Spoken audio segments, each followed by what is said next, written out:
ଆସନ୍ତୁ ଆମେ ଆଶୀର୍ବାଦ ଆଡ଼କୁ ନେଇ ଯାଉଥିବା ଶବ୍ଦ ଶୀର୍ଷକ ଉପଦେଶ ଅଧୀନରେ ପରମେଶ୍ୱରଙ୍କ ବାକ୍ୟକୁ ଅଧ୍ୟୟନ କରିବା।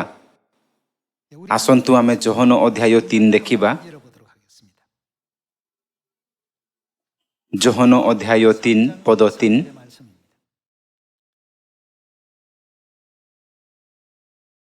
ଯୀଶୁ ତାଙ୍କୁ ଉତ୍ତର ଦେଲେ, ସତ୍ୟ ସତ୍ୟ ମୁଁ ତୁମ୍ଭକୁ କହୁଅଛି, ପୁନର୍ବାର ଜନ୍ମ ନ ହେଲେ କେହି ଈଶ୍ୱରଙ୍କ ରାଜ୍ୟ ଦେଖିପାରେ ନାହିଁ।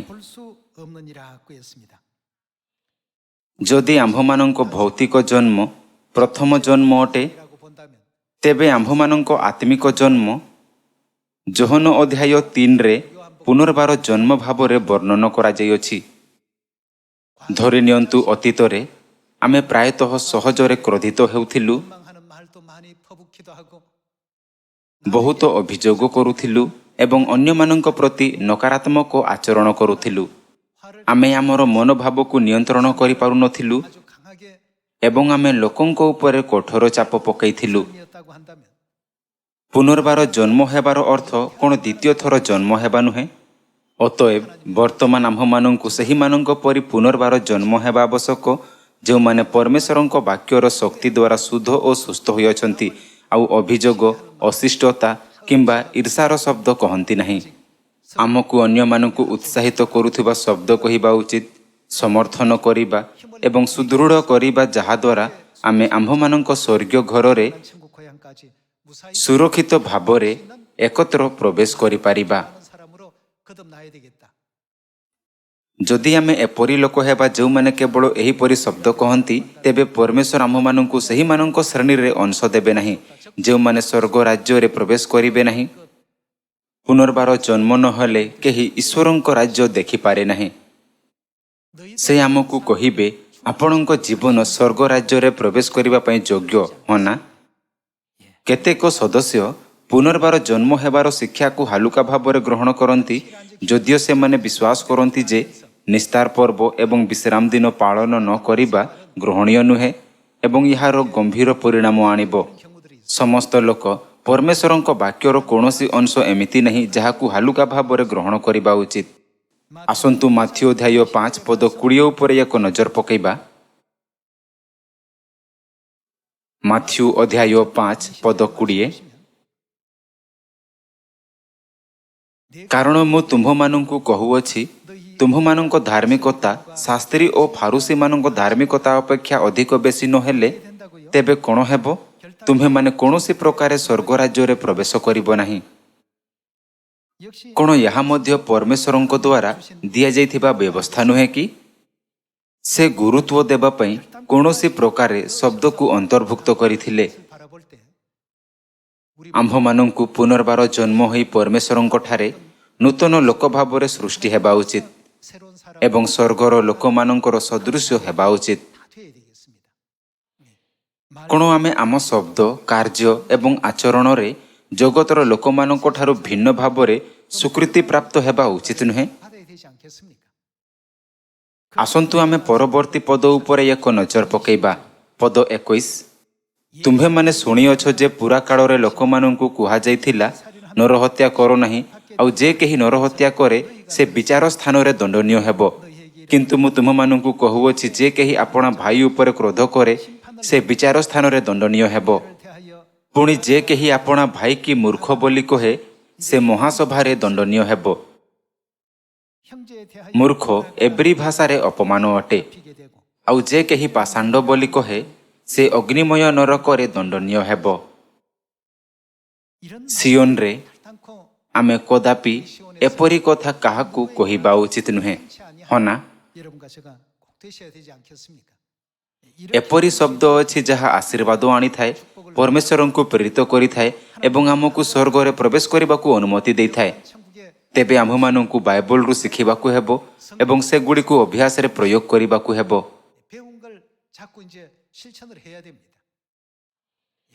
ତେଣୁ ଧନ୍ୟବାଦ, ମୋତେ କ୍ଷମା କରନ୍ତୁ, ମୁଁ କଠିନ ପରିଶ୍ରମ କରିବି ଏବଂ ବର୍ତ୍ତମାନଠାରୁ ଆହୁରି ଭଲ କରିବି।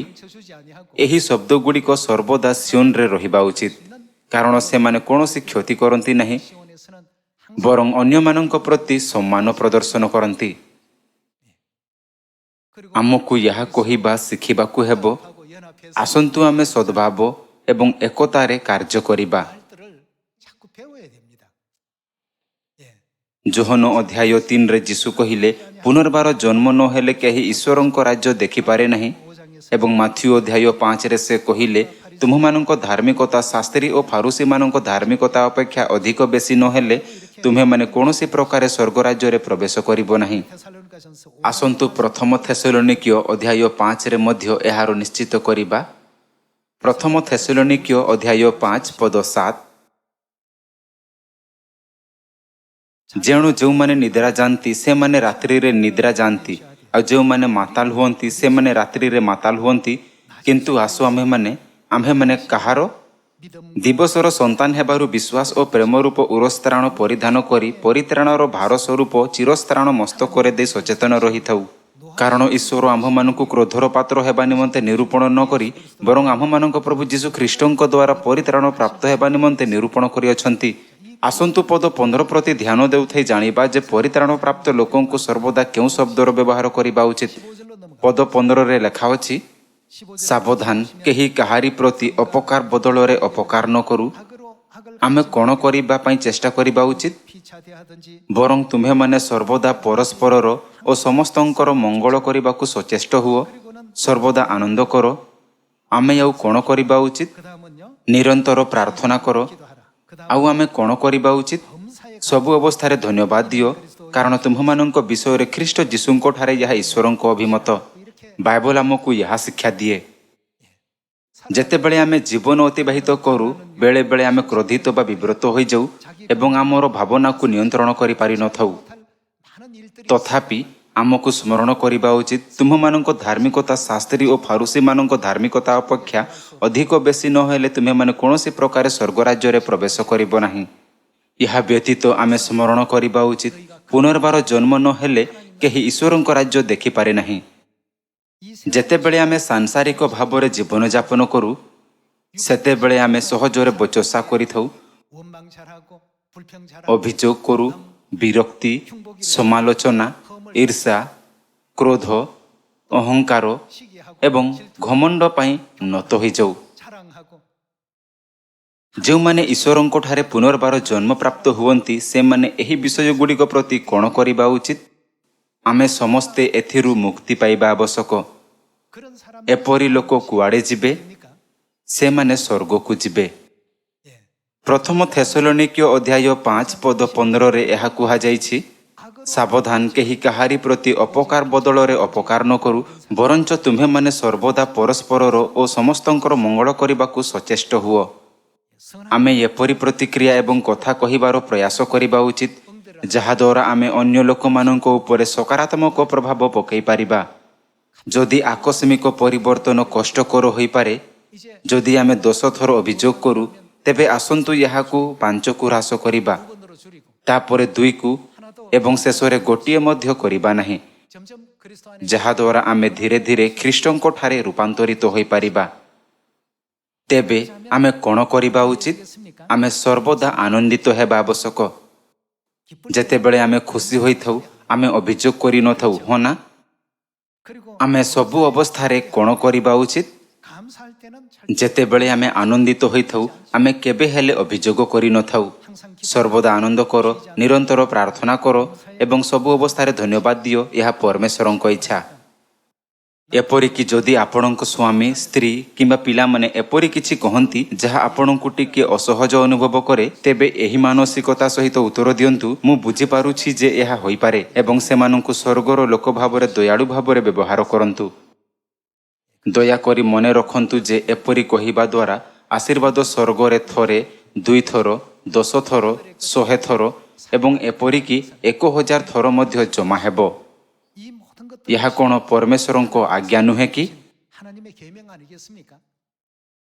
जदियो यह परमेश्वरंको इच्छा अटे कोन हेबो जदि आमे प्रतिदिन क्रोधित हेबा लोकमानंको सहित जुक्ति करिबा कठोर शब्द कहिबा एवं आम्भमानंको भावना को प्राथमिकता देबा जदियो अन्य माने यह पसंद करंती कि नहीं तापरे आमे एक निर्बोध जीवन बंचिबु जेउठारे आमे प्रथम थेसलोनिकीय अध्याय 5 रे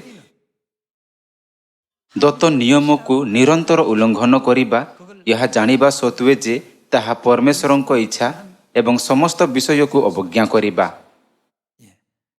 ଆସନ୍ତୁ ଏଫେସୀୟ ଅଧ୍ୟାୟ 4 ପଦ 22 ଦେଖିବା। ଅର୍ଥାତ୍ ତୁମ୍ଭେମାନେ ତୁମ୍ଭମାନଙ୍କ ପୁରାତନ ଆଚରଣ ସମ୍ବନ୍ଧରେ ଯେଉଁ ପୁରାତନ ସ୍ୱଭାବ ପ୍ରବଞ୍ଚନାର ବିଳାସିତା ଅନୁସାରେ ଅଧିକରୁ ଅଧିକ ଭ୍ରଷ୍ଟ ହୋଇଅଛି, ଆମ୍ଭମାନଙ୍କୁ କ'ଣ କରିବା ପାଇଁ ଶିକ୍ଷା ଦିଆଗଲା? ତାହାକୁ ପରିତ୍ୟାଗ କରିବାକୁ ପୁଣି ତୁମ୍ଭମାନଙ୍କ ମନରେ ନବୀନୀକୃତ ହୋଇ ଯେଉଁ ନୂତନ ସ୍ୱଭାବ ଈଶ୍ୱରଙ୍କ ପ୍ରତିମୂର୍ତ୍ତିରେ ଧାର୍ମିକତା ଓ ସତ୍ୟର ପବିତ୍ରତାରେ ସୃଷ୍ଟି ହୋଇଅଛି, ତାହା ପରିଧାନ କରିବାକୁ ଶିକ୍ଷିତ ହୋଇଅଛ। ଅତଏବ ମିଥ୍ୟା ପରିତ୍ୟାଗ କରି ତୁମ୍ଭେମାନେ ପ୍ରତ୍ୟେକ ଜଣ ଆପଣା ପ୍ରତିବାସୀ ସହିତ ସତ୍ୟ ଆଳାପ କର, କାରଣ ଆମ୍ଭେମାନେ ପରସ୍ପରର ଅଙ୍ଗ ପ୍ରତ୍ୟଙ୍ଗ। କ୍ରୋଧ ହେଲେ ପାପ କର ନାହିଁ, ସୂର୍ଯ୍ୟ ଅସ୍ତ ନ ହେଉଣୁ କ୍ରୋଧ ପରିତ୍ୟାଗ କର, ପୁଣି ଶୈତାନକୁ ସ୍ଥାନ ଦିଅ ନାହିଁ। ଚୋର ଆଉ ଚୋରି ନ କରୁ, ବରଞ୍ଚ ଅଭାବଗ୍ରସ୍ତ ଲୋକକୁ ଦାନ କରିବା ନିମନ୍ତେ ଯେପରି ତାହା ପାଖରେ କିଛି ଥାଇପାରେ, ଏଥି ନିମନ୍ତେ ନିଜ ହାତରେ ଉତ୍ତମ କାର୍ଯ୍ୟ କରି ପରିଶ୍ରମ କରୁ। ଅତଏବ ଆମ୍ଭେମାନେ କ'ଣ କରିବା ଉଚିତ? ତୁମ୍ଭମାନଙ୍କ ମୁଖରୁ କୌଣସି କୁବାକ୍ୟ ନିର୍ଗତ ନ ହେଉ, ବରଞ୍ଚ ଆବଶ୍ୟକତା ଅନୁସାରେ ନିଷ୍ଠାଜନକ ବାକ୍ୟ ନିର୍ଗତ ହେଉ, ଯେପରି ତାହା ଶ୍ରୋତାମାନଙ୍କ ଅନୁଗ୍ରହ ପକ୍ଷରେ ହିତଜନକ ହୁଏ। ଆଉ ଈଶ୍ୱରଙ୍କ ଯେଉଁ ପବିତ୍ର ଆତ୍ମାଙ୍କ ଦ୍ୱାରା ତୁମ୍ଭେମାନେ ମୁକ୍ତି ଦିବସ ନିମନ୍ତେ ମୁଦ୍ରାଙ୍କିତ ହୋଇଅଛ, ତାହାକୁ ଦୁଃଖ ଦିଅ ନାହିଁ। ପଦ 31 ସମସ୍ତ ପ୍ରକାର କ'ଣ?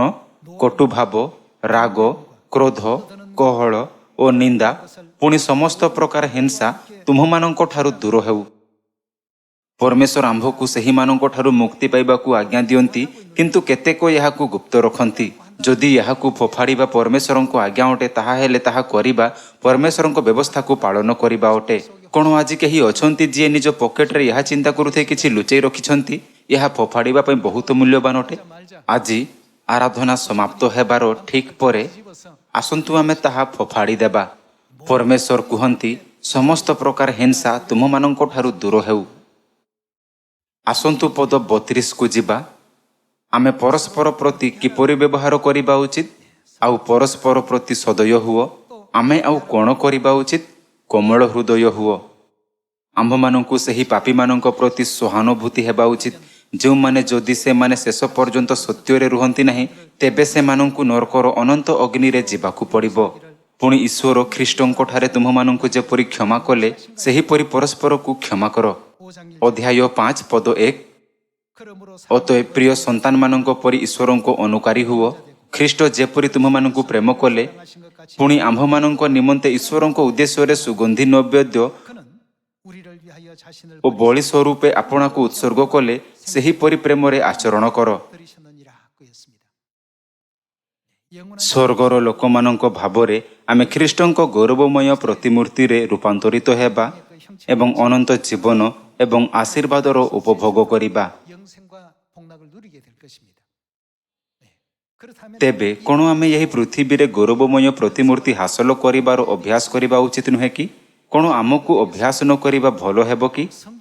ବାଇବଲରେ ଥିବା ପରମେଶ୍ୱରଙ୍କ ସମସ୍ତ ବାକ୍ୟ ବ୍ୟବସ୍ଥା ଅଟେ, ଯାହାକୁ ଆମେ ସମ୍ମାନ କରିବା ଏବଂ ପାଳନ କରିବା ଉଚିତ। ତେଣୁ ଆମେ ଏହା କହିବା ଉଚିତ ନୁହେଁ, ଏହା ମୋ ପାଇଁ ବିଶ୍ୱାସ କରିବା ଅସମ୍ଭବ ଅଟେ। ସମସ୍ତ କିଛିର ପାଳନ କରିବା ଆବଶ୍ୟକ ଏବଂ ଏହାର ପାଳନ କରିବା ପାଇଁ ଚେଷ୍ଟା କରିବା ଉଚିତ। ପାଦ ଧୋଇବା ବିଧି ସମୟରେ ପିତର କହିଲେ, ପ୍ରଭୁ, ଆପଣ କଦାପି କେବେ ହେଁ ମୋର ପାଦ ଧୋଇଦେବେ ନାହିଁ। ସେଥିରେ ଯୀଶୁ କ'ଣ କହିଲେ? ସେ କହିଲେ, ଯଦି ତୁମ୍ଭେ ମୋ ଆଜ୍ଞା ପାଳନ ନ କର, ତାହାହେଲେ ଏହି କ୍ଷଣ ମୋ ସହିତ ତୁମ୍ଭର କୌଣସି ଅଂଶ ନାହିଁ। ସମସ୍ତ ଲୋକ ପରମେଶ୍ୱରଙ୍କ ବାକ୍ୟ ଆମ୍ଭମାନଙ୍କ ପାଇଁ ଅପ୍ରାସଙ୍ଗିକ ହେବା ଉଚିତ ନୁହେଁ, ହନା? ତେଣୁ ଆମ୍ଭକୁ ସର୍ବଦା ଆନନ୍ଦ କରିବା ଉଚିତ, ନିରନ୍ତର ପ୍ରାର୍ଥନା କରିବା ଉଚିତ ଏବଂ ସବୁ ଅବସ୍ଥାରେ ଧନ୍ୟବାଦ ଦେବା ଉଚିତ। ମୁଁ ଆଶା କରେ ଯେ ସିଓନର ସମସ୍ତ ଭାଇ ଓ ଭଉଣୀମାନେ ସେମାନଙ୍କର ପୁରାତନ ସ୍ୱଭାବକୁ ପରିତ୍ୟାଗ କରିବେ ଏବଂ ସେମାନଙ୍କର ନୂତନ ସ୍ୱଭାବରେ ପରିଣତ ହେବେ। ଯେଣୁ ଏହି ବର୍ଷ ଆମେ ବିଶ୍ୱାସପୂର୍ବକ ପରମେଶ୍ୱରଙ୍କୁ ଘୋଷଣା କରିବା, ବର୍ତ୍ତମାନ ମୁଁ ସ୍ୱର୍ଗରେ ପ୍ରବେଶ କରିବାକୁ ପ୍ରସ୍ତୁତ ଅଛି। ଗଣନା ପୁସ୍ତକରେ 12 ଜଣ ଗୁପ୍ତଚରଙ୍କ ଦ୍ୱାରା କୁହାଯାଇଥିବା ସକାରାତ୍ମକ ଓ ନକାରାତ୍ମକ ଶବ୍ଦଗୁଡ଼ିକ ଥିଲା। ସେମାନଙ୍କ ମଧ୍ୟରୁ 10 ଜଣ ନକାରାତ୍ମକ କଥା କହିଥିଲେ। ଆମେ ଦୁଗ୍ଧ ଓ ମଧୁ ପ୍ରବାହିତ କିଣାନ୍ ଦେଶକୁ କଦାପି ପରାସ୍ତ କରିପାରିବା ନାହିଁ। ମାତ୍ର ସେମାନଙ୍କ ମଧ୍ୟରୁ 2 ଜଣ ଏପରି କରିନଥିଲେ। ଯଦିଓ ଲୋକମାନେ ବଳବାନ ଏବଂ ଡେଙ୍ଗା, ସେମାନେ ଆମ୍ଭମାନଙ୍କ ଭକ୍ଷ୍ୟ ସ୍ୱରୂପ, କାରଣ ଏହା ସେହି ଭୂମି ଯାହାର ପରମେଶ୍ୱର ଆମ୍ଭମାନଙ୍କ ସହିତ ପ୍ରତିଜ୍ଞା କରିଛନ୍ତି। ସମସ୍ତ ଲୋକ ଏହା ପୂର୍ବରୁ ସ୍ଥିର ଥିଲା ଯେ କିଏ କିଣାନରେ ପ୍ରବେଶ କରିପାରିବ ଓ କିଏ କିଣାନରେ ପ୍ରବେଶ କରିପାରିବ ନାହିଁ। ପରବର୍ତ୍ତୀ ଗୋଷ୍ଠୀ କାହିଁକି ପ୍ରବେଶ କରିପାରିଲା ନାହିଁ? ସେମାନେ ଏପରି ଶବ୍ଦ କହିନଥିଲେ ଯାହା ଆଶୀର୍ବାଦ ଆଣିଥାଏ। ବିଶ୍ୱାସର ଶବ୍ଦ ସର୍ବଦା ଆଶୀର୍ବାଦ ଆଣିଥାଏ। ଯେଉଁ ଶବ୍ଦଗୁଡ଼ିକ ପରମେଶ୍ୱରଙ୍କୁ ପ୍ରାଥମିକତା ଦେଇଥାଏ ଏବଂ ତାହାଙ୍କୁ ଆମ୍ଭମାନଙ୍କ ଆତ୍ମାର ତ୍ରାଣକର୍ତ୍ତା ଭାବରେ ବିବେଚନା କରେ, ସର୍ବଦା ଆଶୀର୍ବାଦ ସଙ୍ଗରେ ଆଣିଥାଏ। ଯେହୋଶୁଆ ଓ କାଲେବଙ୍କୁ ପରମେଶ୍ୱର କହିଲେ, ତୁମ୍ଭେମାନେ ନିଶ୍ଚିତ ଭାବରେ କିଣାନ୍ ଦେଶରେ ପ୍ରବେଶ କରିବ। କିନ୍ତୁ ଅନ୍ୟ 10 ଜଣ ଗୁପ୍ତଚର ଏବଂ ସେମାନଙ୍କ ସହିତ କ୍ରନ୍ଦନ ଅଭିଯୋଗ କରୁଥିବା ଲୋକମାନଙ୍କ ପାଇଁ ପରମେଶ୍ୱର ଘୋଷଣା କଲେ, ସେମାନେ ନିଶ୍ଚିତ ଭାବରେ କିଣାନ୍ ଦେଶରେ ପ୍ରବେଶ କରିବେ ନାହିଁ। ସମସ୍ତ ଲୋକ ଆସନ୍ତୁ ଦେଖିବା ଯେ ବାଇବଲରେ କେଉଁ ଶବ୍ଦଗୁଡ଼ିକ ଆଶୀର୍ବାଦ ଆଣିଥାଏ ଏବଂ କେଉଁ ଶବ୍ଦଗୁଡ଼ିକ ଅଭିଶାପ ଆଣିଥାଏ। ଆମେ ପୂର୍ବରୁ ପଢ଼ିଥିବା ସୁସମାଚାର ପୁସ୍ତକରେ ଏହା ଲେଖା ଅଛି ଯେ ଯେ କେହି ନିଜ ଭାଇ କିମ୍ବା ଭଉଣୀକୁ କୁହେ ମୂର୍ଖ, ସେ ସ୍ୱର୍ଗରେ ପ୍ରବେଶ କରିବ ନାହିଁ, ବରଂ ନରକକୁ ଫୋପଡ଼ାଯିବ। ସମସ୍ତ ଲୋକ ଆପଣ ଏହାକୁ ହାଲୁକା ଭାବରେ ନେବା ଉଚିତ ନୁହେଁ। ଆମେ ଏହାକୁ ଅଣଦେଖା କରିବା ଉଚିତ ନୁହେଁ। ଯଦିଓ ଏହି ସବୁ ଯୀଶୁଙ୍କ ଦ୍ୱାରା କୁହାଯାଇଥିବା ବାକ୍ୟ ଅଟେ, ଏହା କେବଳ ମନୁଷ୍ୟ ପ୍ରକୃତି ବିଷୟ ଅଟେ।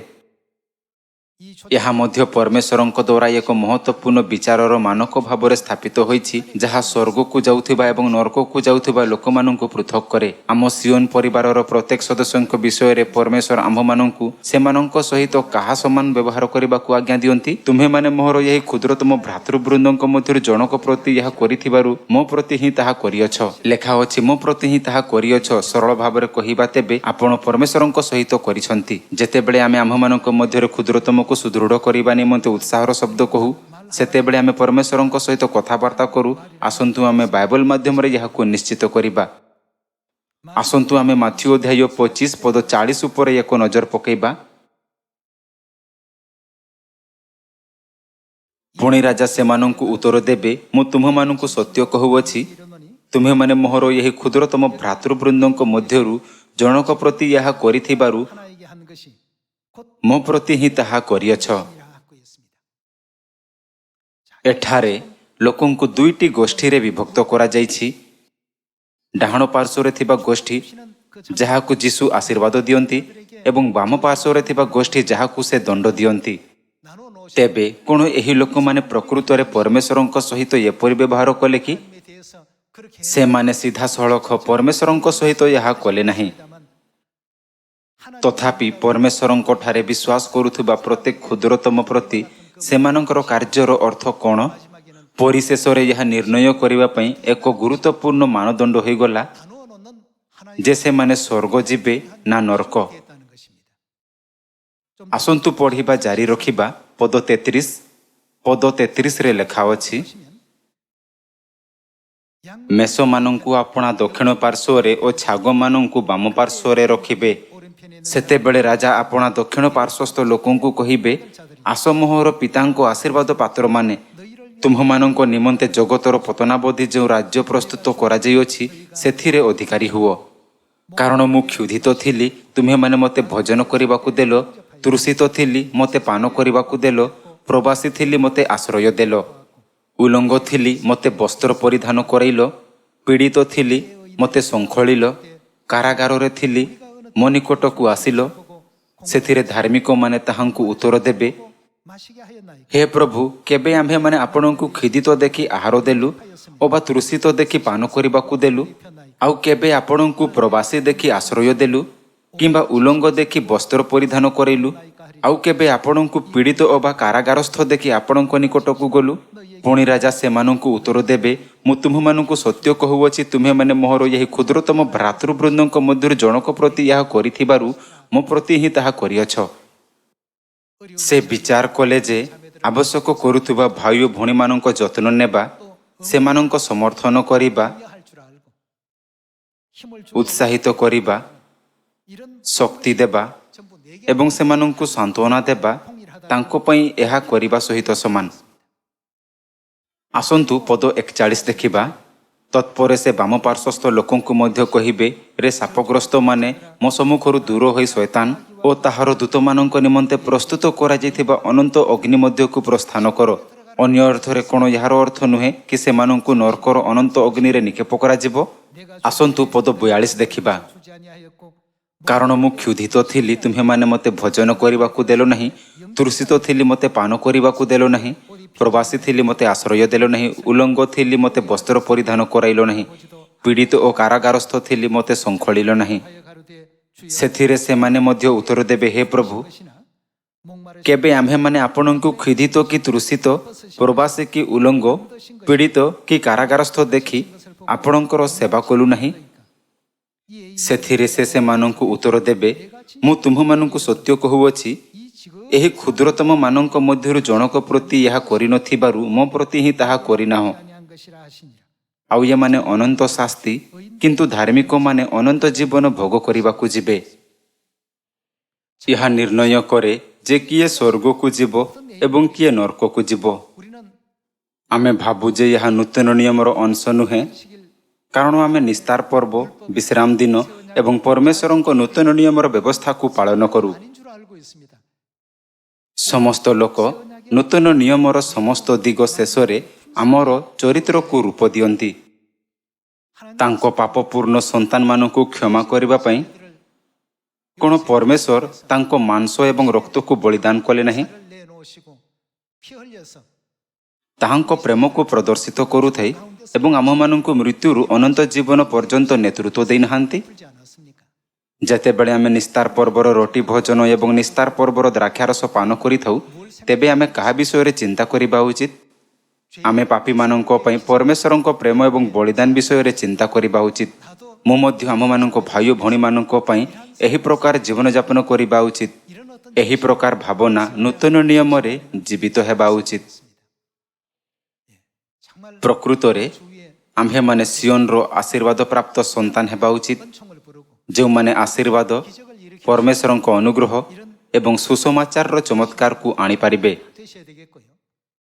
ଯେପରି କୁହାଯାଇଛି, ତୁମ୍ଭମାନଙ୍କ ଧାର୍ମିକତା ଶାସ୍ତ୍ରୀ ଓ ଫାରୁସୀମାନଙ୍କ ଧାର୍ମିକତା ଅପେକ୍ଷା ଅଧିକ ବେଶୀ ନହେଲେ ତୁମ୍ଭେମାନେ କୌଣସି ପ୍ରକାର ସ୍ୱର୍ଗ ରାଜ୍ୟରେ ପ୍ରବେଶ କରିବ ନାହିଁ। ଆମ୍ଭମାନଙ୍କ କାର୍ଯ୍ୟ, ଶବ୍ଦ ଓ ମାନସିକତା ସ୍ୱର୍ଗଦୂତମାନଙ୍କ ପରି ହେବା ଉଚିତ। ପରମେଶ୍ୱରଙ୍କ ଚରିତ୍ରର କେବଳ 50% କିମ୍ବା 60% ପର୍ଯ୍ୟନ୍ତ ପହଞ୍ଚିବା ପରିବର୍ତ୍ତେ ଆମେ ତାଙ୍କ ଚରିତ୍ରକୁ ସମ୍ପୂର୍ଣ୍ଣ ଭାବରେ ପ୍ରତିଫଳିତ କରିବା ଉଚିତ। ଏହା ଏପରି କିଛି ନୁହେଁ ଯାହା ମୁଁ ଆପଣମାନଙ୍କୁ ଅନୁରୋଧ କରୁଅଛି, କିନ୍ତୁ ପରମେଶ୍ୱର ଚାହାନ୍ତି ଯେ ଆମେ ଏପରି ପରିବର୍ତ୍ତନ ଗୁଡ଼ିକର ସମ୍ମୁଖୀନ ହେଉ। ଆମର ସିଓନ ପରିବାରର ସଦସ୍ୟମାନଙ୍କ ମଧ୍ୟରେ ଆସନ୍ତୁ ଆମେ ଆଶୀର୍ବାଦ ପ୍ରାପ୍ତ କରୁଥିବା ଅନେକ ଶବ୍ଦ କହିବା। 말이 ଆମେ ଏପରି ଶବ୍ଦରେ ଅଭ୍ୟାସ କରିବା ଉଚିତ। 되어야 되겠습니다. ଯଦି ପରମେଶ୍ୱର ଆମ୍ଭମାନଙ୍କୁ କିଣାନ ଦେବା ପାଇଁ ପ୍ରତିଜ୍ଞା କରିଅଛନ୍ତି, ତେବେ ଆମ୍ଭେମାନେ ଆମେନର ଉତ୍ତର ଦେବା ଉଚିତ ଓ କହିବା ଉଚିତ, 아멘 해야 되는데 ସେମାନେ ଆମ୍ଭମାନଙ୍କ ଭକ୍ଷ୍ୟ ସ୍ୱରୂପ। କିନ୍ତୁ ଯଦି ଆମେ ଅଭିଯୋଗକୁ ଆମେନ କହିବୁ, ତେବେ କ'ଣ ହେବ? କ'ଣ ଆମେ ନଷ୍ଟ ହୋଇଯିବା ନାହିଁ କି? 장이 되지 않습니까? ସେଥିପାଇଁ ପ୍ରଥମ କୋରିନ୍ଥୀୟ ଅଧ୍ୟାୟ 10ରେ ଏହା ପ୍ରତି ଗୁରୁତ୍ୱ ଦିଆଯାଇଛି, ଅଭିଯୋଗ କର ନାହିଁ। 강조를 하십니다. ବେଳେବେଳେ ଆମେ ବାଧାବିଘ୍ନର ସମ୍ମୁଖୀନ ହୋଇଥାଉ, କାରଣ ପରମେଶ୍ୱରଙ୍କ ଏକ ମହାନ ଲୁକାୟିତ ଉଦ୍ଦେଶ୍ୟ ଅଛି। ବେଳେବେଳେ ଯଦିଓ ଆମେ ବହୁତ ସଫଳତାର ଆଶା ରଖିଥାଉ, ତଥାପି ଆମକୁ କ୍ଷତିର ସମ୍ମୁଖୀନ ହେବାକୁ ପଡ଼ିପାରେ। ପରମେଶ୍ୱର ଆମ ପ୍ରତ୍ୟେକଙ୍କ ପାଇଁ ବିଭିନ୍ନ ପରିସ୍ଥିତି ପ୍ରଦାନ କରନ୍ତି। 형편들을 제공을 하십니다. କିନ୍ତୁ ନିକଟସ୍ଥ ଅନୁସନ୍ଧାନରୁ ଆମେ କ'ଣ ପାଇଲୁ? ଶେଷରେ ଆମେ ଅନୁଭବ କରୁ ଯେ ପରମେଶ୍ୱର ଆମ୍ଭମାନଙ୍କୁ ଆଶୀର୍ବାଦ କରିବା ପାଇଁ ସେହି ମାର୍ଗରେ ନେତୃତ୍ୱ କରିଛନ୍ତି। ଜାକୁବର ଏକାଦଶ ପୁତ୍ର ଯୋସେଫ 야곱의 ଅନେକ ଅସୁବିଧାର ସମ୍ମୁଖୀନ ହେଲେ। ଯୋସେଫଙ୍କୁ ତାଙ୍କ ଭାଇମାନେ ମିଶରରେ ଦାସ ଭାବରେ ବିକ୍ରି କଲେ। 형제들의 손에 의해서 팔리기도 하고 또 ପୋଟିଫରଙ୍କ ଘରେ ସେ ଜଣେ ସେବକ ଥିବାବେଳେ ତାଙ୍କ ବିରୁଦ୍ଧରେ ମିଥ୍ୟା ଅଭିଯୋଗ ଦିଆଗଲା ଏବଂ ତାଙ୍କୁ ଜେଲକୁ ପଠାଇ ଦିଆଯାଇଥିଲା। 가기도 하고 ସ୍ୱପ୍ନକୁ ବ୍ୟାଖ୍ୟା କରିବାର ସାମର୍ଥ୍ୟ ଯୋଗୁଁ ସେ ଫାରୋଙ୍କ ଦ୍ୱାରା ମନୋନୀତ ହୋଇଥିଲେ 발탁되어서 그 ଏବଂ 전체를 다 ପ୍ରଧାନମନ୍ତ୍ରୀ ହୋଇଥିଲେ। 총리가 이제 되는 이런 어떤 역사에 이르기까지 하나님 ପରମେଶ୍ୱର ପ୍ରତ୍ୟେକ ପଦକ୍ଷେପରେ ତାଙ୍କ ସହିତ ଥିଲେ। ପରମେଶ୍ୱର ନା କେବଳ ଭଲ ସମୟରେ ବରଂ ପ୍ରତିକୂଳ ପରିସ୍ଥିତିରେ ମଧ୍ୟ ତାଙ୍କ ସହିତ ଥିଲେ। ପରମେଶ୍ୱର ଏହି ପ୍ରକ୍ରିୟା ଦ୍ୱାରା ଇସ୍ରାଏଲୀୟଙ୍କୁ ମିଶରରେ ଏକ ଶକ୍ତିଶାଳୀ ଗୋଷ୍ଠୀରେ ପରିଣତ ହେବା ପର୍ଯ୍ୟନ୍ତ ଅପେକ୍ଷା କଲେ। 기다려 주셨죠. ଆପଣଙ୍କୁ ସ୍ୱୀକାର କରିବା ଉଚିତ ଯେ ଅସୁବିଧା ଆମ ଦୈନିକ ଜୀବନର ଅଂଶବିଶେଷ। ଆପଣ ଭାବିପାରନ୍ତି ଏପରି ଲାଗେ ଯେମିତି ସେହି ସଦସ୍ୟ ପରମେଶ୍ୱରଙ୍କ ଆଶୀର୍ବାଦ ପ୍ରାପ୍ତ, ତେଣୁ ତାଙ୍କ ଜୀବନରେ ସବୁକିଛି ସୁଗମ ଭାବରେ ଚାଲିଥାଏ। ମୁଁ କାହିଁକି ଏତେ ଅସୁବିଧାର ସମ୍ମୁଖୀନ ହେଉଛି? ଅଥବା ଅନ୍ୟ ସମସ୍ତେ ଖୁସି ଥିବା ଭଳି ଦେଖାଯାଉଅଛନ୍ତି। ମୁଁ ପରମେଶ୍ୱରଙ୍କ ପ୍ରତି ବିଶ୍ୱାସ କରିବା ସତ୍ତ୍ୱେ ମଧ୍ୟ ପରମେଶ୍ୱରଙ୍କ ଆଶୀର୍ବାଦ କାହିଁକି ମିଳେ ନାହିଁ? ଆପଣ ଏହିପରି ଚିନ୍ତାଧାରାକୁ ପରିତ୍ୟାଗ କରିବା ଉଚିତ। ଶେଷରେ ପରମେଶ୍ୱର ଆମ୍ଭ ପାଇଁ କ'ଣ କରନ୍ତି? 마침내는 ଶେଷରେ ସେ ଆମ୍ଭମାନଙ୍କୁ ଆଶୀର୍ବାଦ କରନ୍ତି। ଯେପର୍ଯ୍ୟନ୍ତ ଆମେ ଶେଷରେ ଏହି ଆଶୀର୍ବାଦ ଗୁଡ଼ିକୁ ଗ୍ରହଣ କରିନାହୁଁ, ପରମେଶ୍ୱର ଆମକୁ ଏକ ଏମିତି ପ୍ରକ୍ରିୟା ମାଧ୍ୟମରେ ନେତୃତ୍ୱ ଦିଅନ୍ତି ଯେଉଁଠାରେ ଆମେ ବାଧାବିଘ୍ନର ସମ୍ମୁଖୀନ ହୋଇଥାଉ, କଷ୍ଟ ସହ୍ୟ କରିଥାଉ, 하게도 하시고 କ୍ଷତିର ସମ୍ମୁଖୀନ ହୋଇଥାଉ ଏବଂ ବେଳେବେଳେ ବଡ଼ ସଫଳତାର ଆନନ୍ଦ ନେଇଥାଉ। 이건 많이 볼 수 있는 ଯଦିଓ ଶାନ୍ତିପୂର୍ଣ୍ଣ ମାର୍ଗରେ, 주기도 하시고 କଠିନ ମାର୍ଗରେ 편안한 길, 또 평안치 못한 길, ଏବଂ ଭିନ୍ନ ଅନେକ ପରିସ୍ଥିତିରେ 어떤 일 ପରମେଶ୍ୱର ସର୍ବଦା ଆମ ସହିତ ଅଛନ୍ତି। 같이 계십니다.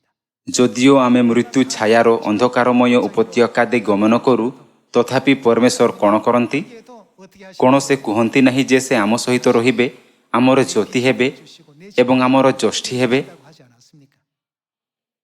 ପରମେଶ୍ୱର ଆମକୁ ଏହି ପୃଥିବୀରେ ବିଭିନ୍ନ ପ୍ରକାର ଜୀବନର ସମ୍ମୁଖୀନ ହେବାର ଅନୁମତି ଦିଅନ୍ତି, 세상이라는 ଯାହାଦ୍ୱାରା ପରିଶେଷରେ ଆମକୁ ସ୍ୱର୍ଗରେ ରାଜକୀୟ ଯାଜକତ୍ୱର ଗୌରବମୟ ଉପାଧି ଦେଇପାରିବେ। 만나게 해주시 ଯେବେ ଆମେ ଏପରି ଜୀବନର ଅନୁଭବର ସମ୍ମୁଖୀନ ହୋଇଥାଉ, ତେବେ ଆମେ ନକାରାତ୍ମକ ଚିନ୍ତା କରିବା ନାହିଁ। ଯେମିତିକି କ'ଣ ମୁଁ ଏକାକୀ ଅଛି ଯାହାକୁ ଆଶୀର୍ବାଦ ମିଳୁନାହିଁ, ଏହା ମୋ ସହିତ କାହିଁକି ଘଟୁଛି? ଚିନ୍ତା କରନ୍ତୁ ଯୋସେଫ ତାଙ୍କର ଭାଇମାନଙ୍କୁ କ'ଣ କହିଥିବେ? ଏହି ସମସ୍ତ କାର୍ଯ୍ୟ ପରମେଶ୍ୱର କଲେ। ଏହା ତୁମ୍ଭେ ନଥିଲ ଯେ ମିଶରରେ ଦାସୀ ରୂପେ ବିକ୍ରୟ କରିଥିଲ। ସେ ସେମାନଙ୍କୁ ନିଜକୁ ଦୋଷୀ ନ ଦେବାକୁ କହିଥିଲେ, କାରଣ ସବୁକିଛି ପରମେଶ୍ୱରଙ୍କ ବ୍ୟବସ୍ଥା ଅଧୀନରେ ହୋଇଥିଲା। କ'ଣ ବାଇବଲରେ ଏହା ଲିପିବଦ୍ଧ ନାହିଁ ଯେ ସେ ତାଙ୍କ ଭାଇମାନଙ୍କୁ ଘୃଣା କଲେ ନାହିଁ, ବରଂ ସେମାନଙ୍କୁ ସାନ୍ତ୍ୱନା ପ୍ରଦାନ କଲେ? 하지 않습니까? 그런 ଯେହେତୁ ପିତା ଏବଂ ମାତା ତାଙ୍କର ମହାନ ଯୋଜନା ମଧ୍ୟରେ ସ୍ୱର୍ଗର ଅର୍ଥପୂର୍ଣ୍ଣ ମାର୍ଗରେ ଆମ୍ଭମାନଙ୍କୁ ପରିଚାଳିତ କରୁଛନ୍ତି, 어떤 삶 ଯଦିଓ ଆମେ କୌଣସି ପ୍ରକାର ଜୀବନଯାପନ କରୁ, ଏହା ସ୍ୱର୍ଗକୁ ଯାତ୍ରାର ଏକ ଅଂଶ ଅଟେ। 지옥으로 가는 ଯଦି ସେଗୁଡ଼ିକ ନର୍କକୁ ଯିବାର ମାର୍ଗରେ ଘଟୁଥାଏ, ତେବେ ଅଭିଯୋଗ କରିବାର ଅର୍ଥ ହେବ। କିନ୍ତୁ ଯେହେତୁ ଏହା ସ୍ୱର୍ଗକୁ ଯିବାର ମାର୍ଗରେ ଘଟୁଅଛି, ତେବେ କ'ଣ ଅଭିଯୋଗ କରିବାର କୌଣସି ଆବଶ୍ୟକତା ଅଛି? 기뻐해야 되겠죠. ଆମେ ଆନନ୍ଦିତ ହେବା ଉଚିତ। ଆମ୍ଭେମାନେ ଧନ୍ୟବାଦରେ ଉଛୁଳି ପଡ଼ିବା ଉଚିତ। 하나님께 영광 ଆମେ ପ୍ରତିଦିନ ପରମେଶ୍ୱରଙ୍କୁ ପ୍ରଶଂସା ଓ ଗୌରବ ଅର୍ପଣ କରିବା ଉଚିତ। 되셔야 되겠습니다. 이렇게 해서 ଏହା ଆଶା କରୁଥାଏ ଯେ ସିଓନ ସେହି ଶବ୍ଦ ଦ୍ୱାରା ପରିପୂର୍ଣ୍ଣ ହେବ ଯାହା ଆଶୀର୍ବାଦ ଆଣିଥାଏ। ଏହାଦ୍ୱାରା ମୁଁ ଆଜିର ଉପଦେଶ ସମାପ୍ତ କରିବାକୁ ଚାହେଁ। ଆପଣଙ୍କ ବହୁତ ବହୁତ ଧନ୍ୟବାଦ।